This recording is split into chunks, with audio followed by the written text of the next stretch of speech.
messieurs les directeurs généraux et toute l'assistance, je vous salue. Quand Ibrahima Diallo m'a demandé de rédiger la préface de son livre, je me suis posé deux questions. La première, c'est pourquoi moi? Avant de poser une seconde question, pourquoi pas moi? Et ma savoir ci lool parce que l'homme d'abord, Ibrahima, est très attachant. C'est quelqu'un de bien, qui aime le bien, qui aime surtout le Sénégal et qui a un engagement sincère pour la patrie. Ça, c'est le côté purement humain. Mais vous conviendrez avec moi que cela ne suffit pas, car il s'agit ici d'une œuvre écrite pour la postérité. Après avoir lu le manuscrit, j'ai eu le privilège de faire partie peut-être des premiers à lire le manuscrit. Je n'ai pas été du tout déçu. Ibrahima Diallo ne raconte pas sa vie. Il aurait pu le faire parce que c'est un acteur déterminant de la lutte acharnée face à la répression sans nom qui a marqué la période 2021-2024. Il a préféré porter ses atouts de journaliste, d'historien du présent, parce qu'on nous dit que le journaliste, c'est un historien du présent. Il est différent un peu de l'historien classique qui parle un peu du passé, mais nous sommes des historiens mais du présent. On raconte l'actualité. Au fil des pages, on plonge dans le noir, dans le rouge. Tout au long de la centaine de pages, il y a du sang, beaucoup de sang.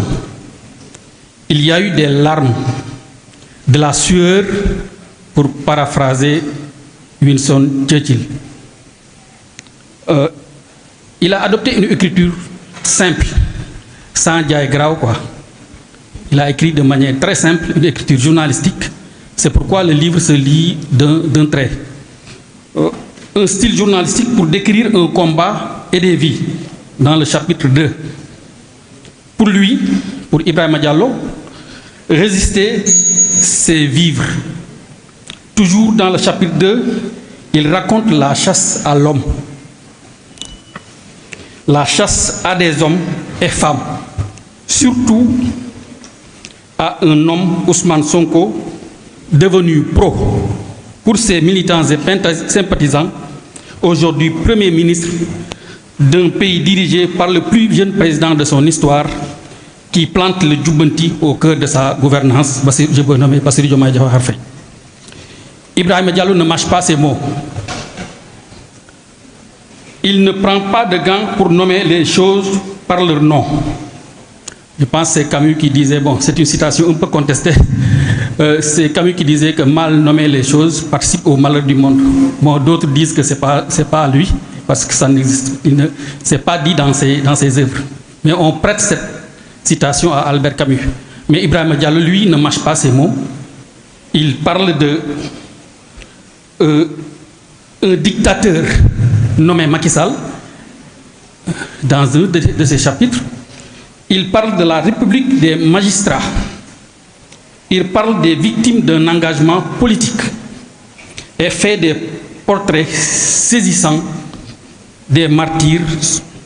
Et il souligne surtout la souffrance des mères, ces braves mères qui ont beaucoup souffert de cette tragédie. C'est pour mieux mettre en exergue les patriotes dans la résistance. Ça, on peut lire ça au chapitre 3.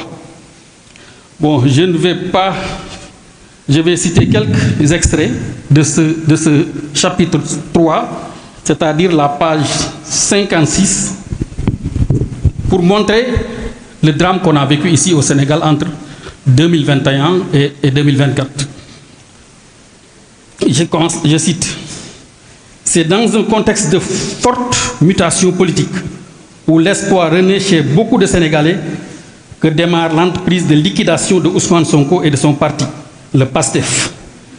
Même si le parti avait déjà subi les violences à la veille de la présidentielle de 2019 avec l'assassinat à Keur Massar de la militante Mariama Sagna, il précise, c'est le 7 octobre 2018, suivi de l'attaque nocturne contre son siège Keur Maodo à Yoff le 24 janvier 2019, on peut présumer que c'était l'œuvre isolée de malfaiteurs et d'adversaires politiques en quête de visibilité. Tout le contraire de la machine mise en branle à partir de 2021, souligne l'auteur, avec un objectif clairement défini. Empêcher Ousmane Sonko de participer à la présidentielle de 2024 et anéantir le projet porté par le parti PASTEF. Et cela par tous les moyens possibles. Le régime met les bouchées doubles avec un triptyque machiavélique, c'est son mot, il écrit machiavélique, c'est-à-dire à partir de Machi, il dit, au lieu de dire machiavélique, il dit machiavélique. Je pense que ça aussi c'est une prouesse de sa part. Le triptyque, ce sont les médias, ce sont les forces de défense et de sécurité, malheureusement, et c'est la justice. À partir de cet instant, les patriotes victimes de cette folie du prince se compteront par milliers. Si par centaines ils se retrouvent en prison, d'autres moins chanceux perdront la vie fauchés par les balles du régime. De février-mars 2021, 13 jeunes retrouvent la mort dans une sanglante répression entre Dakar, Bignona, Mbour et Diaobé. Tous tués par balle lors de manifestations pour la libération de Ousmane Sonko, arrêté dans l'affaire Sweet Beauty. Des dizaines de patriotes sortent avec des blessures graves. Les volontaires venus aider découvrent pour la première fois l'horreur sur des corps mutilés, des blessés. Entre amputation, ébergnement et fracture, l'un d'eux, il cite, Vito Der, le plus célèbre, avait reçu une balle à blanc à bout portant sur la tête. Sa vidéo avait fait le tour des réseaux sociaux, la tête ensanglantée et recouverte par un turban. Il a été évacué en urgence. Depuis lors, il traîne des séquelles dues au traumatisme crânien qu'il a subi. Il parle aussi, je suis un peu long, mais c'est important, il parle aussi de Sédhiou. De retour à l'école et avec ses camarades, Dé Kanté, à peine 18 ans, et candidat au baccalauréat, reçoit une balle au bras lors des manifestations. Malheureusement, il sera amputé de la main droite, obligé de reprendre à écrire avec la main gauche. Il réussit son baccalauréat avec une assistance continue du parti. Le patriote Yves Ba, 30 ans établi à Kolda, lui n'a pas eu cette chance face à cette violente charge des forces de l'ordre. Il chute dans sa course dans une fosse septique et s'y trouve bloqué une trentaine de minutes avant d'être secouru et transporté par son ami à l'hôpital sur un cyclomoteur. La chute a provoqué d'importants dégâts au niveau de la colonne vertébrale et occasionné une tétraplégie. Il perd l'usage de ses 4 membres. Je tenais à faire ces citations parce que c'est important. C'est son livre. Et je pense qu'il a agi en historien du présent, comme je l'ai dit, journaliste. Il est journaliste Manafar. Je pense qu'un journaliste peut prendre parti. Moi, j'ai toujours pris parti. D'autres comme nous, même l'histoire de la presse, c'est comme ça. Camus, il écrivait, il prenait parti, et d'autres, Jola et autres. Je pense qu'un journaliste peut prendre parti. Un journaliste ne doit pas mentir. Journaliste parce qu'on parle de sacralité des faits. Les faits sont sacrés, le commentaire est libre. Ibrahima a su respecter la sacralité des faits, même s'il est partisan, qui n'est pas partisan. Moi, je suis de ceux qui pensent que je préfère l'honnêteté à l'objectivité. Parce que l'objectivité, c'est un idéal. On ne peut pas être objectif à 100%. Si quelque chose se passe dans mon village de Kersambakan, la manière dont je vais raconter ça, c'est un peu différent de la manière qu'un autre qui n'est pas issu de ce village, raconte. Ça, on ne peut pas être objectif à 100%, mais il faut respecter la sacralité des faits.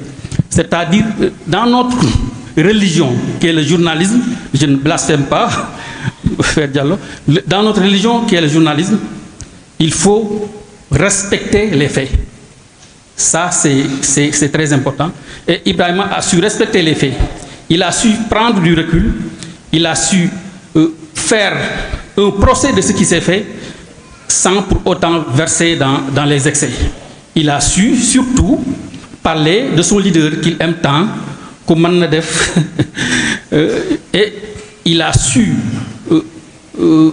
faire de telle sorte que le lecteur poursuive la lecture du livre et que le livre se lit d'un trait.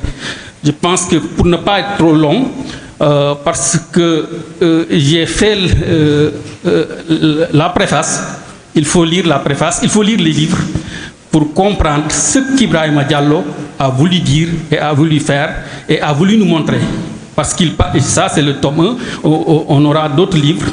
Et je pense qu'il faut encourager les gens, surtout les acteurs qui faisaient partie de la lutte, à écrire, à faire des films, à montrer ce qui s'était fait, ce qui s'est passé entre 2021 et 2024, même au-delà de 2021. Merci beaucoup.